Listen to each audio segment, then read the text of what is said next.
আসসালামু আলাইকুম। এই নির্বাচনের সময় অর্থাৎ দ্বাদশ জাতীয় সংসদ নির্বাচন ২০২৪ যেটা, এই নির্বাচন একটা নির্বাচন কেন্দ্রে একটা দেশে অনেক ধরনের বিজনেস তৈরি হয়। এর একটা প্রধান বিজনেস হলো প্রিন্টিং সেকশন, যেমন পোস্টার, লিফলেট, ব্যানার, পরে ডিজিটাল মার্কেটিং, বিভিন্ন ধরনের আপনি এখান থেকে এরপর আছে মাইকিং, বিভিন্ন ধরনের আমাদের বিজনেসের একটা সেক্টর তৈরি হয়। এক্ষেত্রে কোনো এক ব্যক্তি যদি কোনো এক ব্যবসায়ী বা কোনো এক ব্যক্তি কোনো এক ক্যান্ডিডেটের যদি আপনার লবিং হোক বা যেকোনো আত্মীয়-স্বজন বা যেকোনো একটা ক্যান্ডিডেটের যদি টোটাল কাজের প্যাকেজটা নিতে পারে, তো সেই ক্যান্ডিডেট যদি আপনার মোটামুটি শক্তিশালী হয়, সেক্ষেত্রে আপনি একটা নির্বাচন থেকে কমপক্ষে ৫ লক্ষ টাকা ইনকাম করতে পারবেন। বাংলাদেশ প্রেক্ষিতে বলতেছি। কোনো ক্ষেত্রে তার চেয়ে বেশিও হইতে পারে। আবার অনেক ক্ষেত্রে আছে কোনো ক্যান্ডিডেটের ক্ষেত্রে ১ টাকাও ইনকাম না হইতে পারে। সেটা একটা ক্যান্ডিডেট। তবে কাজ নিলেন, কিন্তু কোনো কারণে আপনি দেখা গেল কাজের নির্বাচন কমিশনার যে ধরনের বিধিমালা দিচ্ছে, এই বিধিমালা সম্পর্কে যদি আপনি অবগত না থাকেন, সেক্ষেত্রে ওই ক্যান্ডিডেট বিভিন্ন সমস্যায় পড়তে পারে। এমনকি তার নির্বাচন থেকে বাদও হইতে পারে। নির্বাচন কমিশনার তাকে নির্বাচনে অযোগ্য ঘোষণা করতে পারে। কাজেই এবং ভুলটা যদিও আপনি করছেন, কিন্তু সেই ক্যান্ডিডেট সে নির্বাচন থেকে তাকে নির্বাচন কমিশনার বাদ দিয়ে দিতে পারে। আমরা এই জন্য এই ধরনের কাজ করার আগে নির্বাচন কমিশনার যে বিধিমালা সম্পর্কে আমাদের একটা ধারণা নিতে হবে। তো এর তো অনেক বিধিমালা আছে। তো আমরা এই পর্বে শুধুমাত্র পোস্টার নিয়ে একটা পোস্টার বা লিফলেট বা হ্যান্ডবিল এটা নিয়ে একটা ধারণা নেই। তো ২০২৪ সালের নির্বাচনের আজকের তারিখ পর্যন্ত, অর্থাৎ ২৭ তারিখ পর্যন্ত এখন পর্যন্ত কোনো বিধিমালা ডিক্লেয়ার হয় নাই নির্বাচন কমিশন থেকে। আমি অনেক খোঁজাখুঁজি করেও পাই নাই। তো সেক্ষেত্রে আমি ১৮ সালের যে নির্বাচনটা ছিল ওইটার বিধিমালা পাইছি, কিন্তু ২০২৪ সালেও কাছাকাছি হয়, খুব বেশি একটা ডিফারেন্স হয় না। তো আমরা সেটা নিয়ে একটু আলোচনা করি। যেমন এটা দেখেন, এটা হচ্ছে একাদশ জাতীয় সংসদ নির্বাচন ২০১৮ নির্বাচনী তথ্যকণিকা ১৫। তো এখানে বলা আছে, যাই হোক, ১ নম্বরে দেয়া আছে, কোন প্রার্থী কিংবা তাহার পক্ষে অন্য কোন ব্যক্তি নিম্নে উল্লেখিত, অর্থাৎ কোন প্রার্থী কিংবা তাহার পক্ষে, অর্থাৎ যে ক্যান্ডিডেট সেও হতে পারে এবং তার পক্ষেও কাজ করতে পারে। যেমন দেখা যাচ্ছে নির্বাচনে কোনো ক্যান্ডিডেটের পক্ষে অন্য কেউ তাকে পোস্টার অথবা লিফলেট অথবা ব্যানার এগুলো গিফট করে। এটা বাংলাদেশের কালচার আছে, বাংলাদেশে অনেক দেশেই আছে জানি, গিফট সেটা করতে পারে, সেটা নির্বাচন কমিশন সেটা বৈধতা দিছে।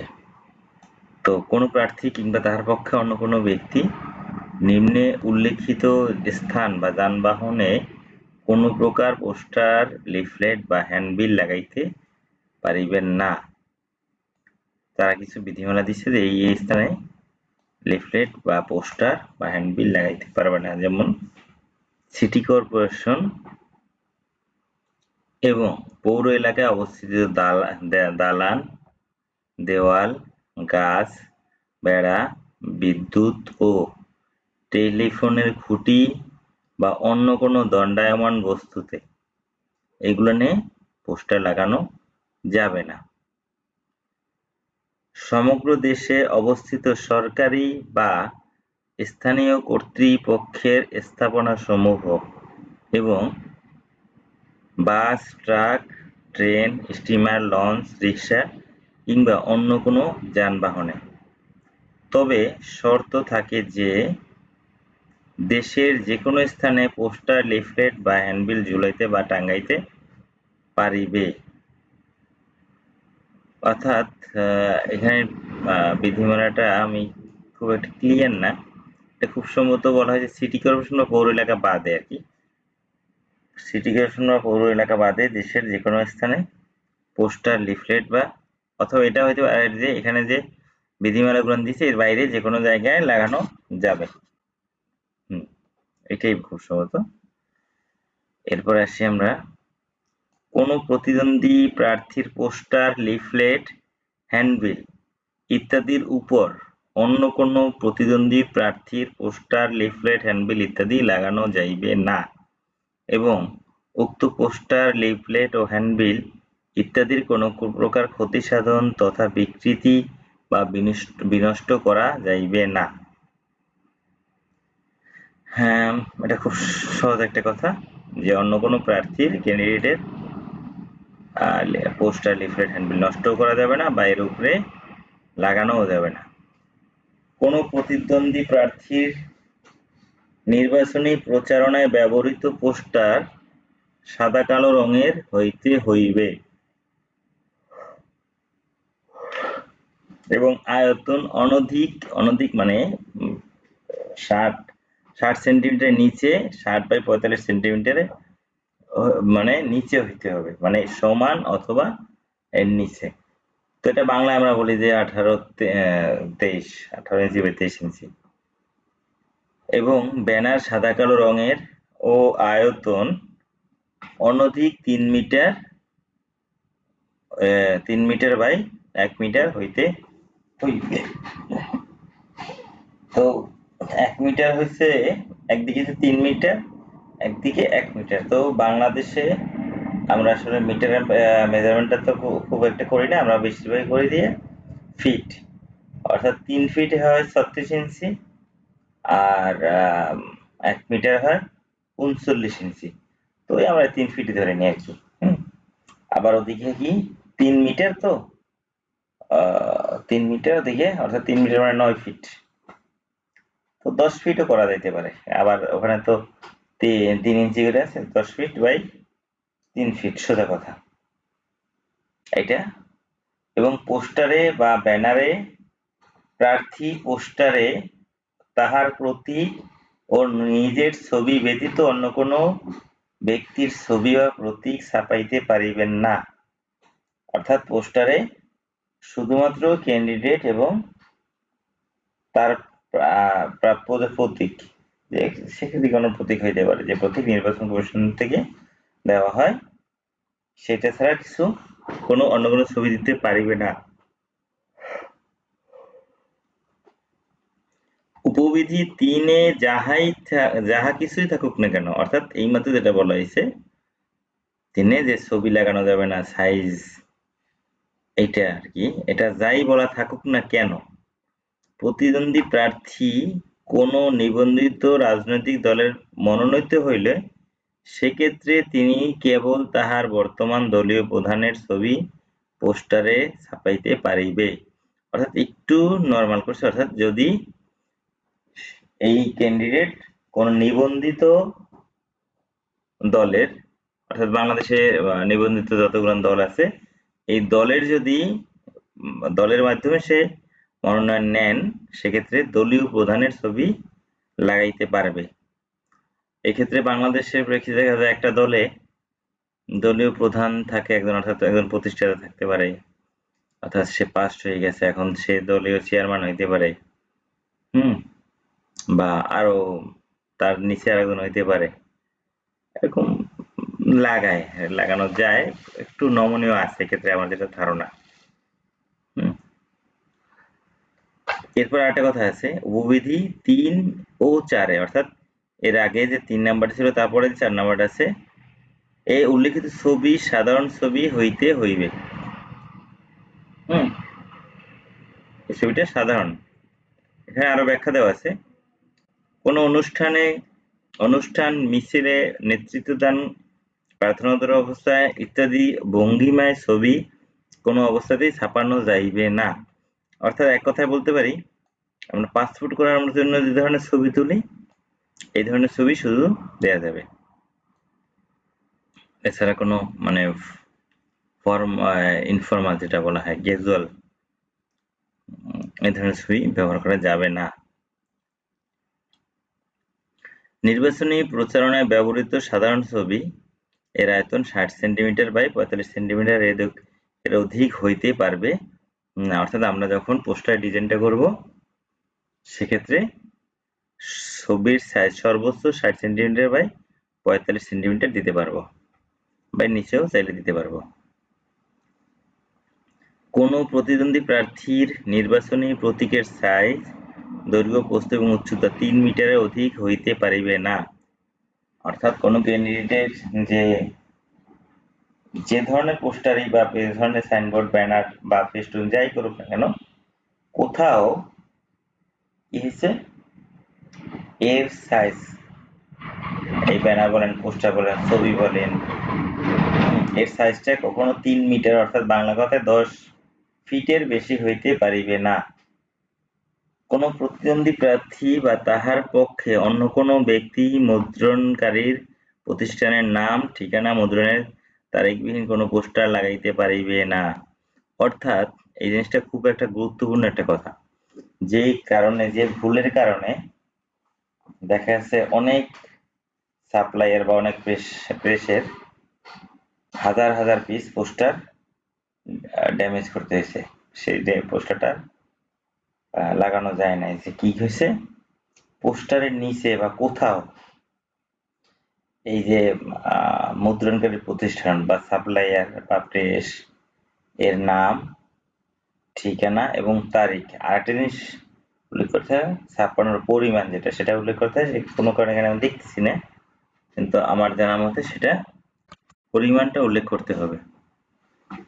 তখন এই ভুলটা যদি কেউ করে, সেই পোস্টার কোনোভাবেই অ্যালাউ না। অর্থাৎ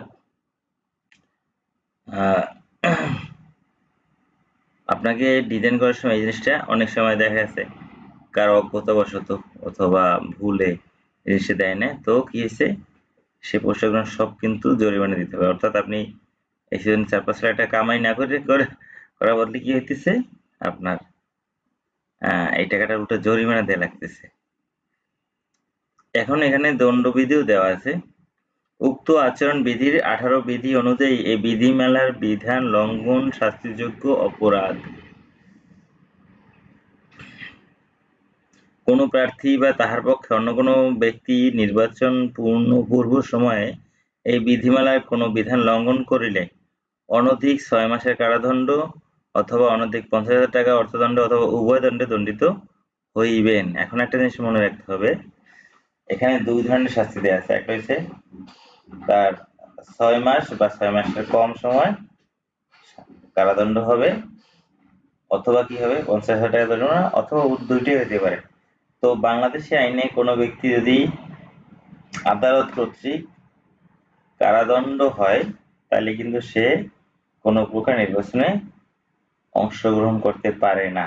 অর্থাৎ আপনি ডিজাইনার অথবা আপনি সাপ্লায়ার বা আপনি প্রেসের মালিক, আপনি কোনো কারণে কোনো ক্যান্ডিডেটের একটা পোস্টারের কাজ নিছেন, নেওয়ার পর দেখা যাচ্ছে এর কোথাও কোনো না কোনো ভুল করছেন, হয়তো ক্যান্ডিডেট সেটা জানেই না।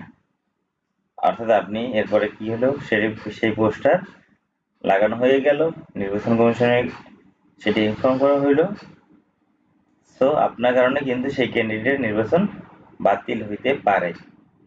এটা একটু মাথায় রাখতে হবে। অর্থাৎ এই ধরনের কাজ নিলে অনেক টাকা আছে, এটা সত্যি, কিন্তু আপনাকে আইন কানুন বুঝতে হবে। কোন নিবন্ধিত রাজনৈতিক দল নির্বাচন পূর্ব সময়ে এই বিধিমালায় অর্থাৎ কোন নিবন্ধিত রাজনৈতিক দল, এই একটু আগে বলা হয়েছে কোন ব্যক্তি, এবার বলা হয়েছে ওই দলের কথাই বলা হয়েছে, নির্বাচন পূর্ব সময়ে বিধিমালার কোন বিধান লঙ্ঘন করলে অনধিক 50,000 টাকা 60,000 টাকা অর্থদণ্ডে দণ্ডিত হবে। অর্থাৎ দলও সে এই আপনার ভুলের কারণে সে শাস্তি কিন্তু দলও পাইতে পারে, শুধু যে আপনার ক্যান্ডিডেট পাইবে তা না, ওই দলও পাইতে পারে। তো আমাদের পরবর্তী ভিডিওতে আমরা একটা নির্বাচনী পোস্টার কিভাবে ডিজাইন করতে হয়, একটা সাইনবোর্ড কিভাবে ডিজাইন করতে হয়, সরি সাইনবোর্ড না তো, লিফলেট বা হ্যান্ডবিল, একটা আপনার ব্যানার কিভাবে করতে হয়, একটা ফেস্টুন কিভাবে করা যাইতে পারে।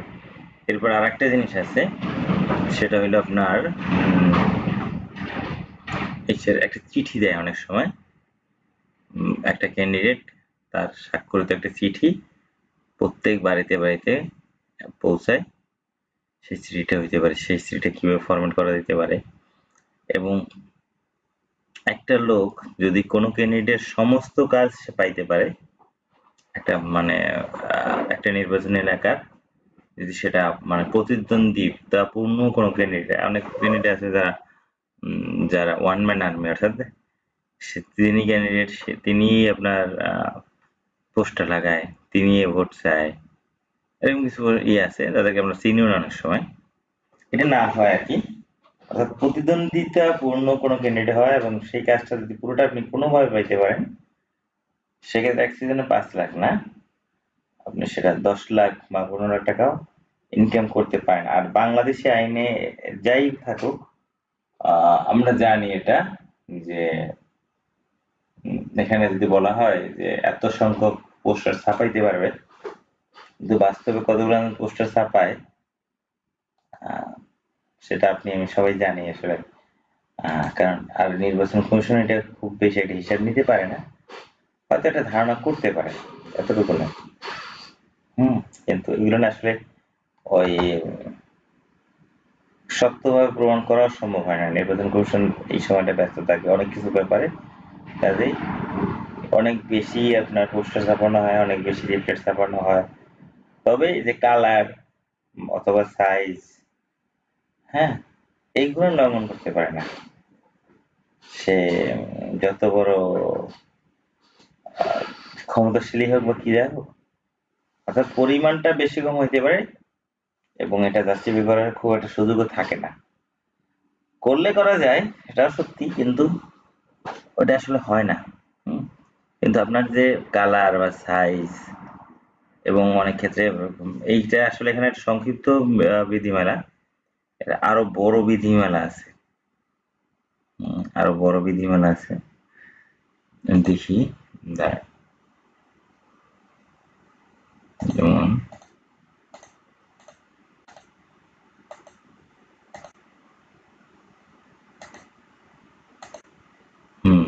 পাওয়া গেছে।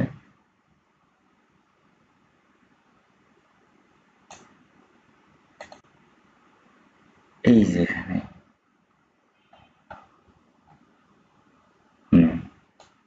দেওয়াল লিখন ও পোস্টার লাগানো নিয়ন্ত্রণ আইন 2012।